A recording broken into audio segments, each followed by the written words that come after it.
자, 이것이 바로 시작하도록 하죠. 자, 이것에 관련된 내용들은 이제 각각의 증상과 징후들에 관련된 내용들이 날 건데, 일반적으로 고혈절 부위에 발생하게 된 부위를 잘 살펴보시게 되면 CG를 통해서 변형 같은 것들을 확인해 볼 수가 있고요. 무의식 환자라면 변형을 잘 보이지 않고 무의식 환자라면 여러분들이 직접적으로 총진을 통해서 연발음을 골 마찰음을 여기 책에 있는 대로 읽어 드릴게요.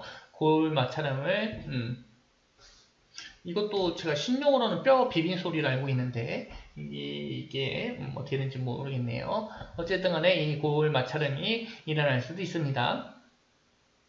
그래서 우선적으로 갈비뼈 골절 같은 경우에는 통증이 당연히 앞서 말씀드린 것처럼 단순한 타박상보다는 컨투저보다는 이제 프레처가 훨씬 더 통증이 페인이 심할 수밖에 없겠죠. 그럼에 따라서 이 레스피레이션에 대한 관련된 이 신체의 역학도 신체 액션도 당연히 줄어들 수밖에 없는 거고, 이 감소된 호흡 운동에 따라서 여러 가지 이제 문제가 생길 수가 있는데, 자, 갈비뼈 골절 환자가 심호흡할 경우 수반되는 통증은 무기폐에 대한 신체의 생리적 반응인 하품 반사를 제한할 수도 있다. 뭔 말이냐면요, 이것도 조금 이제 설명이 필요한 부분들인데, 앞서 말씀을 드렸듯이 통증에 의해서 스스로 호흡을 조금씩 제한하기 시작하게 됩니다. 다친 부위를. 그러니까 여러분 숨 쉴 때 보시게 되면요. 여러분들도 아마 한쪽으로 좌측으로 팔을 개고 누웠거나 오른쪽으로 이렇게 팔을 개시는 분들이 있을 건데 한쪽으로 많이 누우신 분들 같은 경우 그쪽 폐가 잘 안 올라와요. 여러분들 허리 흰 사람들 제가 몇몇 분들은 이제 여러분들 시험 볼 때 가끔씩 이제 자세히 보거든요. 얘네 허리가 혔다, 골반이 혔다, 뭐 이런 것도 자세히 보거든요. 그런 친구들 같은 경우에는 한쪽으로 계속 누워서 생활하는 친구들이 많아요. 그래서 그런 친구들 같은 경우에는 숨 쉴 때 그쪽에 있던 흉곽이 잘 안 올라옵니다. 그것이 갈비뼈 골절로 인해서 발생한다 라고 보시면 돼요. 잘 흉곽이 올라오지 않는 이 상황을 통증 때문에 내가 스스로 제한한다라고 보시면 되고, 스스로 제한하다 보니까 그쪽에 뭐가 잘 안 갈까요? 공기가 잘 안 가기 시작한 거죠. 원래 내가 이만큼 부풀어 올라야 되는데 이거를 이쪽 폐는 이만큼만 올라오고 여기는 이렇게 좀 더 키운 거예요. 폐를. 그러다 보니까 얘가 계속 뭐가 줄어들까요? 들어오는 대기의 양이 줄어들게 되겠죠. 그럼에 따라서 뭐가 발생하느냐? 공기가 차지 않는 부분들이 생기게 됩니다. 이 부분을 우리는 뭐라고 얘기하죠? 무기폐라고 이야기합니다. 무기폐가 생기게 되면 일반적으로 사람들은 무엇을 하느냐? 하품을 합니다. 크게 하품을 하면서 앞에 있던, 앞에가 아니죠. 이 외부에 있는 대기압과 내부에 있는 흉곽의 압을 동일시시켜서 이 안에 있던 하면서 깊게 숨을 쉬고 깊게 내뱉으면서 여기 안에 있던 폐에 쪼그라져 있던 이 무기폐 부분들을 다시 산소를 채우고 여기 가득 차있던 이산화탄소를 쭉 내뱉는 거죠. 심호흡은 아니고 탄식은 아니고요. 일반적으로 하는 이걸 얘기하는 건 아니고요. 여러분 하품 얘기하는 거예요. 하품. 그렇게 해서 무기폐를 상쇄시키거든요. 그러니까 여러분들이 상식적으로 졸려서 하품이 나오는 경우도 있지만 이 무기폐를 없애기 위해서 하품 반사를 하는 경우도 많습니다. 그런데 스스로 제한하는 이 호흡의 운동 때문에 무기폐가 어느 부위, 손상된 폐, 다친 부위 아래쪽 혹은 다친 부위 쪽에서 환기가 잘 안되는 폐 부분에 대기가 들어가지 않는 무기폐가 생길 수 있고, 이 무기폐를 없애기 위해서 하품을 하려고 하는데 이 하품 같은 경우에는 매우 크게 폐의 용적을 늘리는 확장시키는 운동이잖아요. 이 확장시키려고 하게 되면 당연히 움직임이 커질 수밖에 없는 거고, 움직이 커지려고 하게 되면 근육이 더 많이 수축해야 되는데 갑입뼈가 부러졌으니 근육 수축할 때 더욱더 통증을 느끼게 되니까 호흡도 제한되었고 그로 인해서 무기폐가 발생했는데 이 무기폐를 없애기 위한 하품 반사를 또 제한하게 된다 라고 보시면 됩니다. 이해가 되죠? 이거를 이렇게까지 설명할 필요는 없는데 혹여나 여러분들 중에 무기폐에 대한 그 정리 뭐 이런 것들이 잘 안 되시는 분들이 있더라고요. 무기폐에 대한 정의를 잘 모르시는 분들이 있어서 무기폐에 대한 좀 정의하고 한꺼번에 좀 설명을 하려고 하다 보니까 이렇게 설명이 좀 길어졌다라고 보시면 좋은 설명이 길어졌다라고 양해해 주시면 좋을 것 같고요. 자, 소아 환자 같은 경우에는 무기폐 증상이 있을 경우에는 이제 그런 거림이 있을 수 있고요. 일부 같은 경우에는 이제 호기만 양압을 증가시킬 수도 있고 무기폐 증상을 제한하는 데 기여할 수도 있습니다. 요거 같은 경우에는 설명이 소아응급에서 언급이 되어야 하는데 소아응급에서 어디까지 배웠는지는 잘 모르겠네요. 요거 잘 모른다고 하면 우선 제가 앞서 얘기했던 무기폐에 대한 기본적인 설명들이 있죠. 이 부분을 그냥 그대로 적용시켜도 크게 상관은 없습니다. 뭔 말인지 알아들었죠? 그러니까 뭔 말이냐면 이것도 간단하게 설명을 해드렸는데 간단하게 끝날는지 모르겠네요.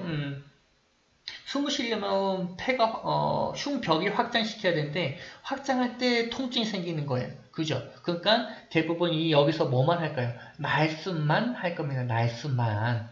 줄숨은 안 하려고 하고 숨 들이쉬려면 폐가 확장해야 되니까 폐가 확장하려면 흉벽이 확장해야 되니까 흉벽이 확장하려면 근육이 수축해야 되니까 근육이 수축하면 통증이 생기니까 숨을 들이쉬지 않으려고 할 거예요. 그러다 보니까 안에 있는 것만 내뱉으려고 하는 날숨만 일어난다라고 보시면 되는 거고 그로 인해서 호흡이 말량아 내뱉을 때마다 압력을 증가시키는 상황이 이뤄진다라고 보시면 되는 겁니다. 이게 중요한 거는 아닌데 어쩌다 보니까 설명을 계속적으로 할 수밖에 없는 상황이 돼버렸네요. 어찌됐든 간에 자 이렇게 되게 되면 통증 때문에 스스로 저항기가 되게 되고 그로 인해서 무기폐가 일어나게 되면 무기폐가 그 폐 허탈이거든요. 동일한 말이에요.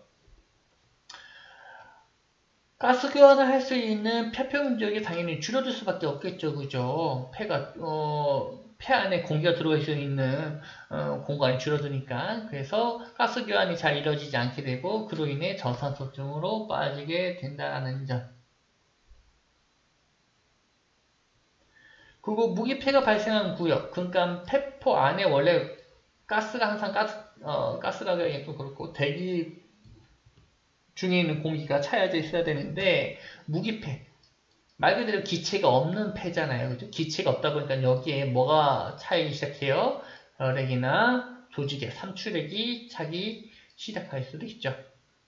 이러한 삼출액이 차여져 있어서 고여있으면 뭐가 생기는 거예요? 고여있는 물은 썩기 시작하고 그 썩은 게 신체적으로 나타나는 것이 감염. 이 감염이 폐에 나타났으니까 폐렴이구나 라고 이해하고 넘어가 주시면 될 것 같습니다. 물론 이 폐렴 같은 경우에는 응급상황에서 크게 중요하지 않아요. 왜냐? 여러분들은 지금 외상을 배우고 있겠지만 외상을 배우고 있기 때문이죠. 그 내과 환자에서의 폐렴은 매우 중요하지만 외상에서 폐렴으로 진행되는 과정은 눈에서 그러니까 여러분들이 환자를 다루고 병원까지 이송하는데 바로 폐렴으로 진행되지는 않을 거란 말이죠. 그렇지만 이제 문제가 되는 거는 요거죠, 요거. 폐렴이 사망률, 흉부 손상 사망률을 증가시키는 원인이 폐렴이라는 점. 그래서 갈비뼈 골절 자체 단순하게 갈비뼈 골절만 봤을 때는 크게 손상이 없는 것 같아요. 뭐 폐 타반상도 없고 혈흔도 없고 뭐 기흉도 없는 상태라면 이 환자 괜찮은 환자다 하고 넘어갈 수가 있는데 갈비뼈 골절 하나가 통증을 일으키게 되고 이 통증을 제한하기 위해서 폐 흉곽의 확장을 하지 않으려고 하고 그러다 보니까 무기폐가 생기게 생기게 되고 무기폐 반사인 하품 반사해야 되는데 하품 반사가 또 흉곽의 최대한의 확장을 일으켜야 되는데 이 최대한의 확장을 일으키려고 하게 되면 통증을 또 크게 유발하니까 스스로 하품을 안 하려고 하게 되고 이게 좀 악순환돼서 무기폐 부분이 점점점 증가하게 됨에 따라서 무기폐 말 그대로 기체가 없는 부분에 혈액이나 체액이 고이면서 이 고인 것들이 폐렴으로 진행된다라고 보시면 될 것 같고요. 그 다음에 이제 갈비사이동맥이라고 해서 여러분들 그 갈비뼈 밑에 지나가는 그 혈관들 근처에 있는 혈관들 신경들 다 알고 있을 거라고 생각이 들어요. 그래서 갈비뼈가 부러지면서 이런 동맥들이나 정맥들이나 신경들이 손상을 입을 수 있다는 점, 그로 인해서 이제 혈액가슴증이 유발되거나 혹은 감각의 문제들 혹은 근육의 문제들이 생길 수 있다는 점 알고 계시면 좋을 것 같고요. 하부갈비뼈 골절 및 전이는 우측의 간 질환. 앞서 말씀드렸죠. 앞쪽에 있는 아래쪽에 있는 갈비뼈는 흉부의 장기를 보호하기 위해서기보다는 그 복부의 장기를 보호하기 위해서 있다라고 보시면 된다라고 아까 말씀을 드렸었고, 특히 소화기관, 그러니까 대장, 소장 같은 것들보다는 질환이나 간같이 생명에 직접적인 큰 영향을 줄 수 있는 장기들을 보호하고 있다라고 보시면 돼요. 물론 소화기관, 대장, 소장이 중요하지 않다라고 말씀드린 건 아닌데 그거보다 소장이나 대장이 찢어지고 파열되는 것보다 질환이나 간이 손상되는 것이 훨씬 더 환자를 심각한 상황으로 이끌어갈 수 있기 때문에 갈비뼈가 보호해주고 있다라고 보시면 돼요. 그러니까 여러분들 몸에 있는 여러 가지 신체 시스템들은 완벽하게 이루어졌다라고 보시면 돼요. 그렇기 때문에 인간형 로봇을 아직도 만들 수 없는 거죠. 뭐 갑자기 뜬금없는 소리긴 하지만 이와 관련돼서는 궁금하시면 여러분들이 생 얘기는 해봐트를 보시면 되겠죠. 근데 제 생각으로는 아무도 1학기 때 그렇게 주구장창 생리학 책을 보라고 했는데 보지 않았던 것 같아요. 누군가는 봤을 수도 있겠지만 대부분은 안 봤을 거라는 생각이 들고, 여러분들 국시실기 준비하는 거나 혹은 지금 상황을 봤을 때 올해 아마 최대 탈락자 수를 보유하지 않을까 라는 생각이 들기도 해요. 올해는 정말 여러분들 의견에 따라서 학과장님들 그렇고 다른 교수님들 그렇고 자율적으로 여러분들 할 수 있는 대로 다 놔줬는데 아마 탈락하게 되면 거기에 대한 원망은 또 교수들로 돌릴 수도 있겠죠. 어쨌든 간에 뭐 스스로 공부를 하지 않으면 떨어지는 건 여러분들이겠죠. 하고 싶은 얘기가 너무 많아서 가끔씩 저도 모르게 쓴소리라기보다는 감정적인 얘기를 하고 있기는 한데, 아마 이 감정적인 상태가 지속된다면 여러분들에게 크나큰 혼란을 가져줄 수 있는 무언가가 다가갈 수도 있어요. 그게 이제 국시와 관련된 것들이겠죠, 그죠? 물론 여러분들을 방치한다는 소리가 아니라 여러분들 자율성에 맞춰서 진행하고 있는데 여러분들 스스로 통제할 수 있는 상황이 아니잖아요, 그죠? 여러분들 스스로 통제할 수 있으면 여러분들 성적이 그따위 일어나오진 않았겠죠. 어쨌든 간에 네, 그만합시다. 책으로 다시 돌아와서 복장뼈 골절하고 탈구가 있어요. 여기 탈구라는 말을 잘 보세요. 일반적으로 모든 뼈들은 뼈와 뼈 사이에 관절 구조로 이루어져 있습니다. 근데 갈비뼈 같은 경우에는 탈구가 없었죠. 왜냐? 얘는 완벽하게 접합이 되어져 있기 때문이죠. 그렇지만 복장뼈 같은 경우에는 쇄골하고 관절을 이루고 있어요. 그렇기 때문에 여러분들이 어깨를 들썩들썩 위로 올릴 수가 있거든요. 그래서 여러분은 항상 술 마실 때 어깨춤을 추고 있는 거예요. 복잡뼈 골절에 관절이 있기 때문에 그렇게 보시면 되는 거고, 그래서 우선 이 책에 있는 내용을 봅시다. 복잡뼈 골절 같은 경우에는 뭐 흔히 발생하는 것들이 이런 것들, 타격, 낙상, 자동차 사고, 특히 뭐 저 같은 경우에는 워낙에 전공이 이 차량 충돌로 인한 외상 역학이기 때문에 이 자동차 사고에서 복장뼈 골절을 정말 많이 봤던 사람이고요. 다른 걸로도 뭐 충분히 발생할 수 있습니다. 무언가에 맞거나 해서. 자, 중증형 외상 환자의 복장뼈 골절 발생률 대략 5%에서 8%다. 갈비뼈에서는 몇 퍼센트였는지 기억나시나요? 방금 전에 얘기했었는데 50이었죠. 그죠? 50 이상이라고 말씀을 드렸었죠. 자, 그 대신 사망률을 봅시다. 복장뼈 골절 발생률은 작지만 사망률은 25에서 45%. 최대 치료 보게 되면 반올림하게 되면 거의 반절 가까이 되네요. 그죠? 복장뼈 골절로 인한 사망률. 하지만 뭐 지금까지 추세로 봤을 때는 이 복장뼈 골절로 인한 사망률, 연간된 사망률은 점점점 감소하고 있다라고 써져 있긴 하네요. 그러면 복장뼈 골절과 관련된 손상들이 무엇이 있길래 이렇게 사망률이 높으냐? 여러분들 심폐소생술 할 때 누르는 뼈가 복장뼈죠. 그래서 다 심장과 관련이 있습니다. 물론 요것도 있지만요. 여러분들 우선 요거를 중점적으로 봐주셔야 돼요. 갈비뼈도 물론 이 심장을 보호하고 있어요. 그렇지만 이 심장에 대한 대부분의 보호는 복장뼈로부터 나온다 라고 보시면 됩니다. 그래서 복장뼈가 무너지게 되면 주변에 접합되어져 있는 갈비뼈가 아무리 멀쩡해도 심장에 대한 보호는 이루어질 수 없다라고 보시면 되는 것 같아요. 그러니까 여러분들 신체를 옆으로 딱 잘라놓게 되면 앞쪽에 흉골이 있고 뒤쪽에 척추뼈도 이렇게 있잖아요. 그죠? 그 다음에 여기 심장이 있는 거고 그 사이사이를 갈비뼈들이 이렇게 감싸고 있는 건데 이 척추하고 복장뼈가 기준이 되고 이 두 가지의 축을 갈비뼈가 연결해 준다라고 보시면 돼요. 그런데 하나의 축인 복장뼈가 무너지게 된다면 갈비뼈는 흔들릴 수밖에 없어요. 그래서 그만큼 이 복장뼈의 심장에 대한 보호 역할이 매우 크다라고 보시면 될 것 같고요. 자, 그 다음에 보셔야 될 거는 이제 플랫 체스트, 동요가슴. 이게 신용어가 너무 남발돼가지고 동요가슴이라고도 얘기를 하고요. 어느 책에서는 또 도리끼 가슴이라고도 얘기를 해요. 그러니까 신용어로 쓰려고 하게 되면 의학 용어를 정비를 할 때 의사들이나 간호사들이나 좀 정비를 할 때 하나의 단어로 완벽하게 조금 정비를 해줬으면 좋겠는데 이거를 이제 도리끼 가슴으로 쓴 곳도 있었고 동요가슴을 쓴 곳도 있었거든요. 처음에.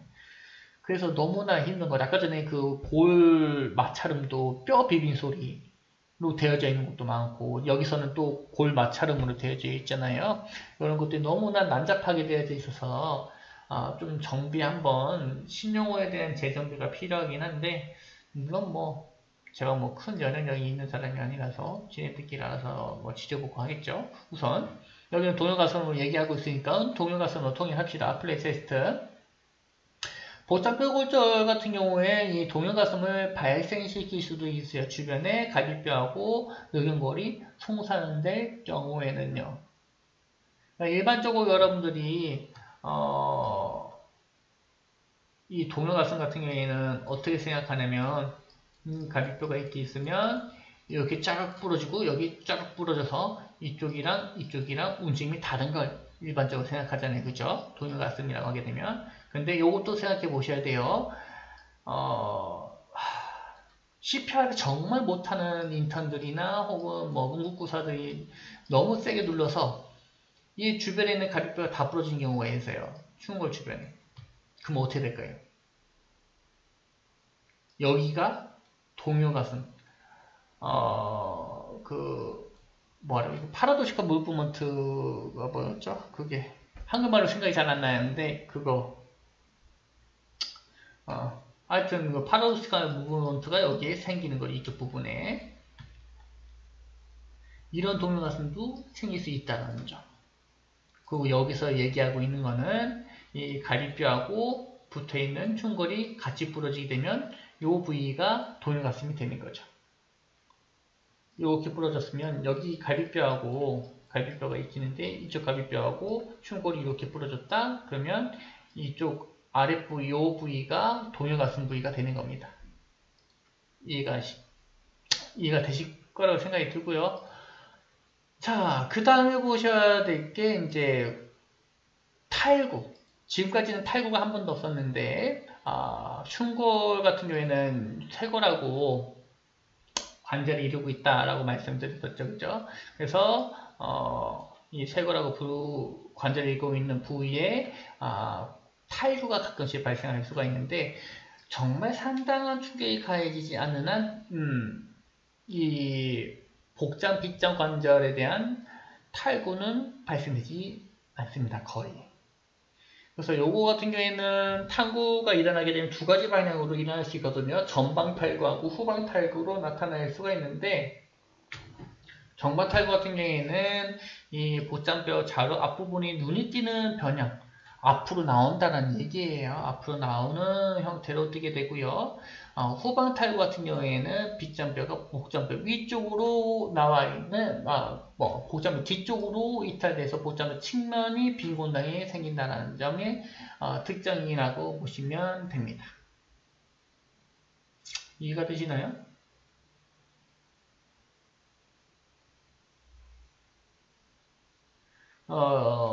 정마탈 같은 경우에는 그냥 이게 말이 조금 이렇게 되어 갈비뼈가 이렇게 되는 거고 후방 탈구는 말 그대로 그냥 뒤쪽으로 빠져나갔다 여기 갈비뼈 밑에 뼈가 이렇게 뒤쪽으로 피어나왔다라고 보시면 돼요.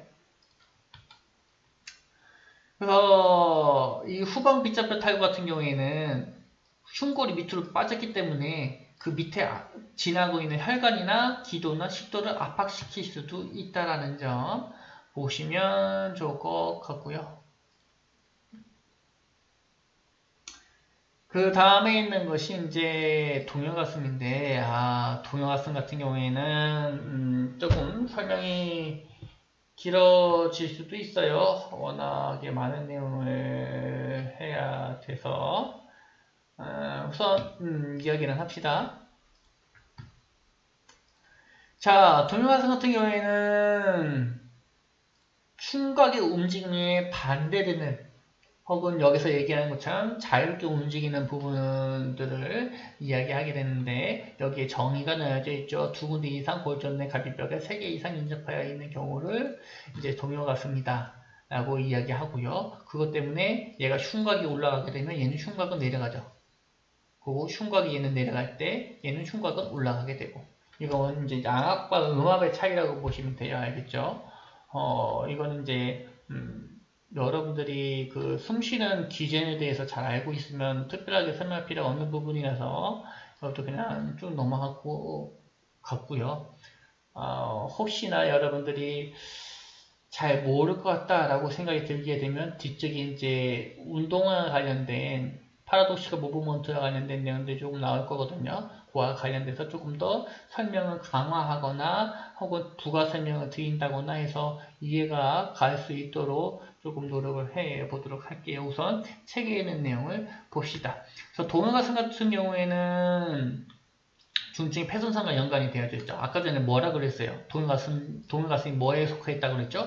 다발성, 갈비뼈, 골절에 속한다고 그랬죠. 여러 군데 되게 많이 부러졌잖아요. 그죠? 이거 다발성 갈비뼈 골절이잖아요. 그죠? 근데 여기에 이제 폐 움직임에 반대돼서 움직임이 발생하니까 호흡과 반대되는 움직임을 보니까 이것을 동요가슴이라고 이야기하는 것 뿐이지 이 뼈 부러진 것 자체는 갈비뼈 부러진 것 자체는 그냥 다발성 갈비뼈 골절이에요. 그죠? 어찌됐든 간에 그래서 이 다발성 갈비뼈 골절 같은 경우에는 중증의 폐 손상 환자하고 매우 큰 영향성이 있다라고 앞서서 얘기를 했었죠. 뭐 퍼센트, 50% 여러분들이 감히 숫자만 외울 것 같아서 숫자는 일부러 잘 얘기 안 하는데 그냥 설명해주고 있습니다. 그만큼 중증과 연관이 있다라는 점을 계속 강조해드리기 위해서요. 그래서 이 동요가슴 같은 경우도 다발성 갑입 골절의 중에 하나이기도 하고 그 중에서도 조금 더 중증이다. 일반적으로 알고 있는 중증의 또 심각한 상태가 동요가슴이라고 보시면 됩니다. 자, 그래서 여기서 보셔야 될 거는 호흡 노력이 증가하는 반면에 호흡량은 감소하기 때문에 가장 중증도 높은 흉벽 손상 중 하나이다 라고 설명을 해주고 있고요. 연령, 두부 손상, 쇼크, 기타 영양의 손상이 동반된 경우 중증 흉부 외상의 사망률은 20%에서 40% 증가시킨다. 이 정도가 사망한다는 소리가 아니라 이 정도를 더 증가시킨다라는 이야기가 되는 겁니다. 꼭 여러분들 제가 시험 문제 내면서 항상 좀 답답한 거는 여러분들이 알고 있는 지식을 그대로 적용시켜 주시면 되는데 괜히 본인 스스로 다르게 생각한다거나 혹은 문제에 대한 내용을 잘 이해하지 못해서 다른 오답을 적는 경우가 가끔씩 있거든요. 이야기, 책에 있는 내용들을 제대로 이해해 주셔서 머릿속에 습득해 주시는 것이 좋아요. 그래서 이러한 도로상승은 어느 때 많이 발생하느냐? 낙상, 차량충돌, 사업재해, 그 다음에 폭행 등에서 많이 발생하게 되고요. 특히 요거 두 가지에서 많이 발생한다 라고 보시면 될 것 같고 나머지 밑에부터는 다음 시간에 이어서 진행하도록 하죠.